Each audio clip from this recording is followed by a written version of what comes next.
Pendant des années, Faustine Bollard a incarné l'élégance discrète de la télévision française. Animatrice au sourire chaleureux, confidente des histoires les plus déchirantes dans sa Commence aujourd'hui, elle semblait porter les douleurs des autres sans jamais laisser entrevoir les siennes. Mais derrière l'écran, dans le silence pudique de sa vie privée, Faustine cachait une fêlure. Une rupture inattendue, profonde, qui a bouleversé ses repères. Pourtant, dans ce chaos affectif, un miracle s'est produit, une lumière nouvelle s'est frayé un chemin dans son cœur meurtri. Aujourd'hui, elle brise le silence. Et ce qu'elle révèle dépasse toutes les attentes. Oui, elle est amoureuse. Et pas d'un simple attachement passager. Elle a trouvé l'amour de sa vie. Personne ne s'attendait à une séparation aussi discrète. Faustine, pourtant si rayonnante à l'écran, s'était progressivement effacée de certaines apparitions publiques, laissant ses admirateurs perplexes. Les rumeurs allaient bon train, mais la principale concernée restait silencieuse, comme pour respecter la douleur d'un chapitre clos avec pudeur. Jusqu'au jour où une photo, volée mais bouleversante, fit surface, Faustine, regard perdu vers l'horizon, seule sur une plage bretonne battue par les vents. Cette image-là, plus que 1000 mots, était le cri silencieux d'un cœur à reconstruire. Mais c'est dans ce silence, justement, que l'inattendu a germé. Les confidences de Faustine, révélées récemment dans un entretien exclusif accordé à un média intime, ont surpris tout le monde. Je n'ai pas vu venir ce qui allait changer ma vie, confe-t-elle, les yeux brillants. Ce n'était pas un prince sur un cheval blanc, ni une figure médiatique connue. C'était quelqu'un de simple, de vrai, un être de l'ombre, que le destin avait placé sur son chemin au moment où elle croyait ne plus pouvoir aimer.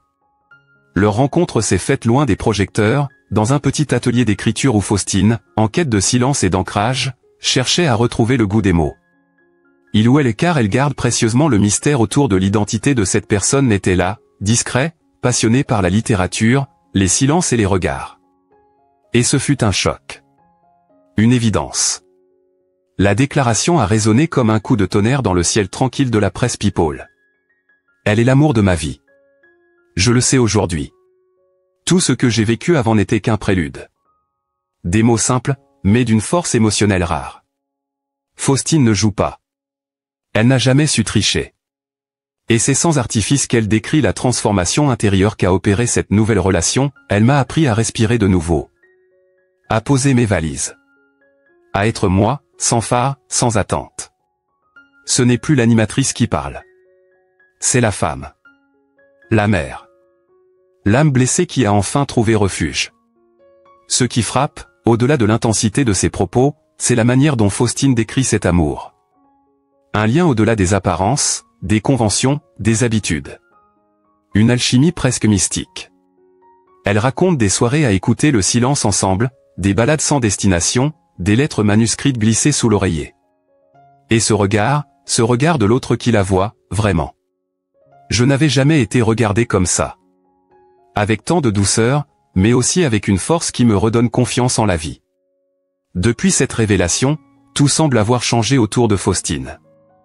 Elle rayonne. Ce n'est pas une expression galvaudée. Ce n'est pas une image fabriquée. Il suffit de la regarder sur le plateau de France 2, sa voix a gagné en profondeur, ses silences en intensité. Elle écoute différemment. Elle vibre autrement. Comme si l'amour avait réenchanté son regard sur le monde. Et le public ne s'y trompe pas. Les messages de soutien affluent.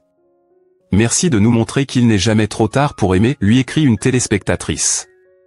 Une autre, plus âgée, confie, vous m'avez donné envie d'y croire encore. Faustine n'a jamais voulu devenir une icône. Elle l'est devenue malgré elle. Mais avec cette déclaration, elle franchit un cap, elle devient un symbole de résilience affective. Celle qui ose recommencer, qui ose ouvrir son cœur alors que tant aurait choisi la fermeture. Elle prouve que la vulnérabilité est une force, que l'on peut tomber et se relever, aimer et réaimer, même quand on ne s'y attend plus. La question brûle toutes les lèvres. Faustine reste volontairement floue. Ce qui compte, ce n'est pas qui elle est, mais ce qu'elle m'apporte.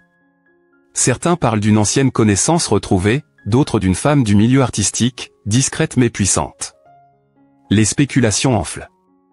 Mais Faustine, dans un sourire, laisse planer le mystère. L'amour, quand il est vrai, n'a pas besoin de nom.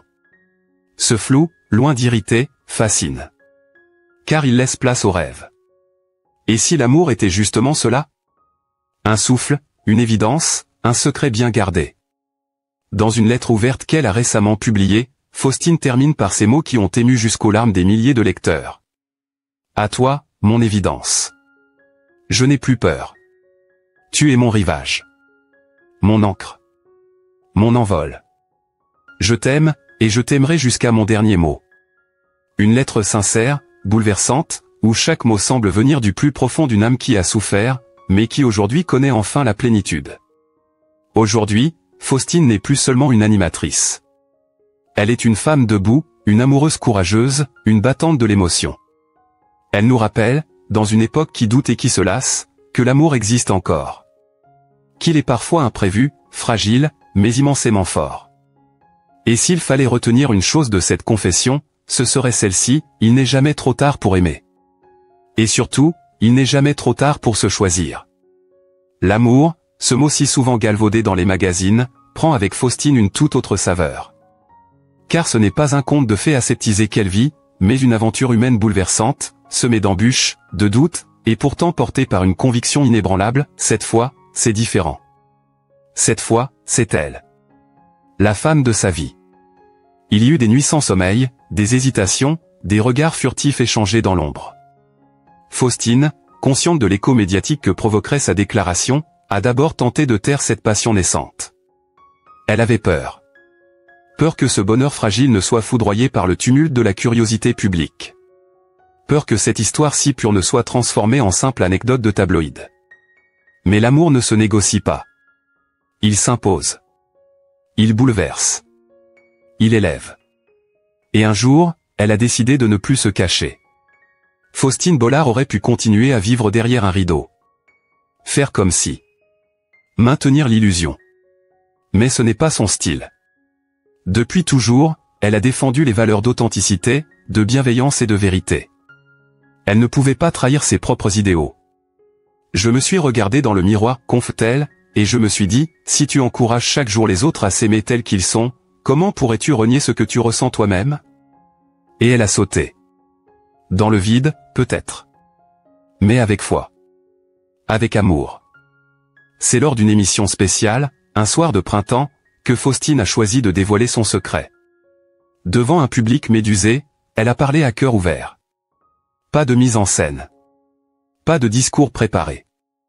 Juste elle, ses mots tremblants, sa voix cassée par l'émotion, et son cœur mis à nu. Je veux que vous sachiez une chose. J'ai aimé. J'ai souffert. Mais aujourd'hui, je suis aimé comme jamais je ne l'ai été. Elle est ma vérité. Elle est mon évidence. Des larmes ont coulé dans le studio. Des applaudissements ont éclaté. Et sur les réseaux sociaux, une vague de soutien a déferlé comme rarement auparavant. Faustine n'était plus seulement une animatrice. Elle devenait une porte-parole des amours sincères, atypiques, et parfois incompris. Loin des projecteurs, Faustine poursuit sa route. Elle écrit, beaucoup. Elle médite. Elle redécouvre des plaisirs simples qu'elle avait oubliés, marcher pieds nus sur l'herbe mouillée, cuisiner à deux, regarder la pluie tomber sans dire un mot.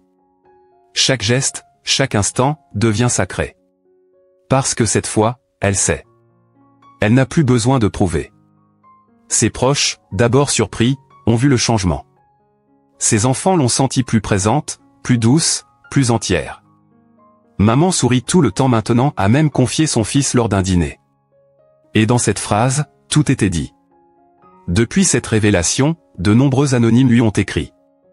Des femmes, surtout, touchées par son courage. Des femmes qui, comme elle, pensaient qu'elle ne méritait plus le grand amour. Des femmes qui avaient peur d'aimer autrement. Des femmes qui s'étaient effacées pendant trop longtemps. Faustine leur répond, parfois longuement. Elle lit chaque message. Et elle sourit, souvent. Car si son histoire peut donner espoir, alors tout cela a du sens. Ce n'est pas une question d'orientation, ni d'âge, ni de circonstances.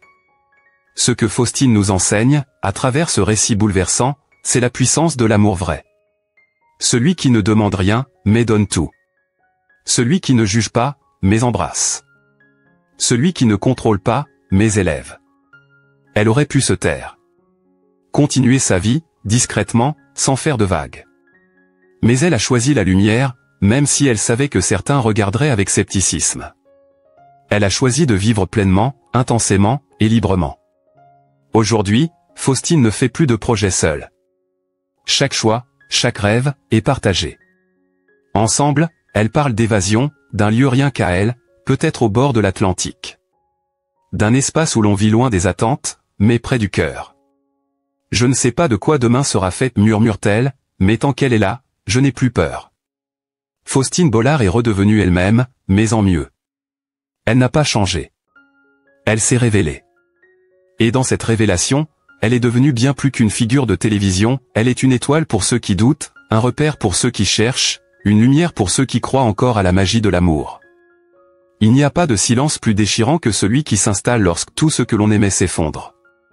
Depuis que Faustine Bollard a quitté sa vie, il ne restait plus rien de ce qui faisait battre son cœur. Les rires dans la cuisine ont disparu, les souvenirs communs se sont figés dans les cadres photos qu'il n'ose plus regarder, et les nuits, devenues trop longues, se confondent avec l'amertume de l'absence. Mais ce n'est pas la séparation en elle-même qui l'a brisée. Non. C'est ce qui est venu après. Cette révélation inattendue, cette confession publique où Faustine, les yeux brillants d'une certitude nouvelle, a admis qu'elle avait trouvé l'amour de sa vie. Une phrase simple. Mais pour lui, elle a eu l'effet d'un poignard planté au plus profond de son âme. Car pendant des années, il pensait être cet homme. Celui qu'elle regardait avec tendresse, celui avec qui elle avait bâti un foyer, affronté les tempêtes, partagé les silences comme les éclats de rire. Mais il a suffi de quelques mots pour qu'il réalise que, peut-être, il n'avait été qu'un passage. Une escale avant que Faustine ne découvre enfin ce qu'elle cherchait vraiment. Et cette pensée le ronge, le hante, le détruit de l'intérieur. Depuis, il erre dans un quotidien sans lumière. Sa santé, déjà fragile, s'est effondrée. Les médecins lui parlent de stress chronique, de troubles psychosomatiques, de fatigue nerveuse profonde. Mais ils ne comprennent pas que ce n'est pas seulement son corps qui souffre, c'est son être tout entier. Chaque cellule de lui hurle le manque, chaque battement de son cœur résonne comme un rappel cruel de ce qu'il a perdu. Il n'a plus goût à rien. Même la nourriture semble fade, les couleurs du monde ont pâli, et le moindre sourire lui paraît un effort surhumain. Le plus difficile reste les souvenirs. Ce sont eux qui le torturent le plus. Un parfum dans la rue, une chanson à la radio, un mot dans une conversation où tout ramène à elle. Et à chaque fois, c'est comme s'il la perdait de nouveau. Mais ce n'est plus une douleur vive. C'est une lente agonie, un poison doux qui le consume jour après jour. Il n'a pas la force de la détester, ni même de lui en vouloir. Il l'aime encore. Et c'est bien cela, le plus terrible. Sa famille, de son côté, regarde cette descente aux enfers avec impuissance. Sa mère, le regard voilé de tristesse, ne trouve plus les mots pour le réconforter. Son frère tente parfois de le distraire, de le faire sortir, mais il sent bien que ce n'est pas un simple chagrin d'amour. C'est une fissure profonde, une blessure qui ne cicatrisera peut-être jamais. Même ses enfants, silencieux, sentent que leur père n'est plus tout à fait lui-même. Il joue son rôle, bien sûr, mais l'étincelle s'est éteinte. Il n'est plus qu'un fantôme de lui-même, un homme qui sourit mécaniquement, alors qu'à l'intérieur, il s'effondre. Il consulte, suit une thérapie, prend des médicaments pour dormir. Mais aucun traitement ne peut effacer cette sensation d'avoir été remplacé, d'avoir été aimé en moins. Il se demande parfois s'il a raté quelque chose, s'il aurait pu sauver leur histoire. Était-ce sa faute? Était-il devenu trop absent, trop préoccupé, trop fatigué? Ou bien Faustine avait-elle, depuis toujours, un autre nom gravé dans son cœur? Ces questions le poursuivent sans relâche, et les réponses restent suspendues, douloureusement absentes. Et puis, il y a la peur. La peur de ne plus jamais aimer. De ne plus jamais faire confiance. De ne plus jamais retrouver ce regard-là, celui de Faustine, avant qu'elle ne parte. Il se sent vieux, abîmé, inutile. Et cette fragilité se manifeste aussi physiquement. Il a maigri, ses traits se sont creusés, ses mains tremblent parfois sans raison. Les médecins parlent de dépression sévère. Mais comment guérir d'une douleur que l'on ne veut pas oublier? Car même dans la souffrance, il garde en lui une forme de fidélité, comme si trahir sa peine, c'était aussi trahir ce qu'ils avaient été. Un jour, alors qu'il feuilletait un vieux carnet, il est tombé sur une phrase qu'elle lui avait écrite, des années auparavant, « Tu seras toujours mon roc ». Il a refermé le carnet brusquement, incapable de supporter la brûlure de ses mots. Car aujourd'hui, ce roc est brisé. Et celle qu'il avait nommée ainsi bâtit désormais un avenir avec un autre. Certains lui disent qu'il finira par aller mieux. Qu'un jour, il se réveillera sans douleur au fond de la gorge. Mais il n'y croit pas. Il n'attend plus rien. Il vit, c'est tout. Il avance comme on traverse un désert, les pieds ensanglantés, les yeux brûlés de larmes sèches. Son seul espoir, peut-être, c'est que le temps finira par l'user suffisamment pour que la douleur se transforme en silence. Pas en guérison. Juste en silence. Dans un monde où l'amour va et vient, où les relations s'étiolent parfois dans le silence et les regrets, il est des douleurs qui méritent d'être entendues, des cœurs brisés qui méritent d'être entourés. Aujourd'hui, nous voulons parler de lui. De cet homme qui, dans l'ombre d'un amour perdu, tente encore de se relever. De cet homme dont le cœur s'est fendu en deux lorsque Faustine Bollard, celle qu'il a tant aimée, celle avec qui il a partagé des années de complicité, a prononcé ces mots si simples, mais ô combien dévastateurs, elle est l'amour de ma vie. Peut-on imaginer l'écho de ces mots dans l'esprit de celui qui pensait en être l'élu? Peut-on ressentir la brûlure sourde qui s'insinue dans la poitrine, le vertige qui vous emporte quand tout ce que l'on croyait acquis s'efface? Non, ce n'est pas juste une séparation. Ce n'est pas une histoire qui se termine. C'est une vérité crue qui s'abat, il n'a jamais été celui-là. Il a aimé, donné, construit, pour finalement être relégué à une étape passagère dans la vie de celle qu'il chérissait. Et pourtant, il n'a pas crié. Il n'a pas blâmé. Il n'a pas sali l'image de celle qu'il a aimée. Il s'est tu. Il a encaissé. En silence. Avec dignité. Mais derrière ce silence, il y a une détresse. Un besoin immense d'être compris, soutenu. Car l'amour, quand il devient un souvenir douloureux, laisse des traces que même le temps a du mal à effacer. Ce que vit cet homme aujourd'hui, c'est bien plus qu'une rupture, c'est une remise en question de tout ce qu'il pensait être, de tout ce qu'il avait espéré. Alors aujourd'hui, nous vous demandons de ne pas juger. De ne pas détourner les yeux. Mais d'ouvrir vos cœurs. Car qui parmi nous n'a jamais aimé à en perdre la raison? Qui n'a jamais cru être l'unique, avant de découvrir qu'on ne l'était pas? Qui n'a jamais versé de larmes dans l'ombre, tout en affichant un sourire brave en public? Cet homme, c'est peut-être votre frère. Votre ami. Votre père. Ou même vous, dans un autre moment de votre vie. Il est l'incarnation d'une souffrance humaine universelle, celle de se sentir remplacé, oublié, moins aimé. Et cette souffrance mérite notre compassion. Il aurait pu sombrer dans la colère. Dans l'amertume. Mais il a choisi la retenue. Il a choisi de respecter le bonheur de Faustine, malgré ses propres blessures. Et ce choix, aussi noble soit-il, l'isole un peu plus chaque jour. C'est pourquoi il est temps que nous lui tendions la main. Que nous lui disions qu'il n'est pas seul. Que sa douleur est légitime. Que son amour passé ne fut pas vain. Il a aimé, sincèrement. Et cela mérite d'être honoré.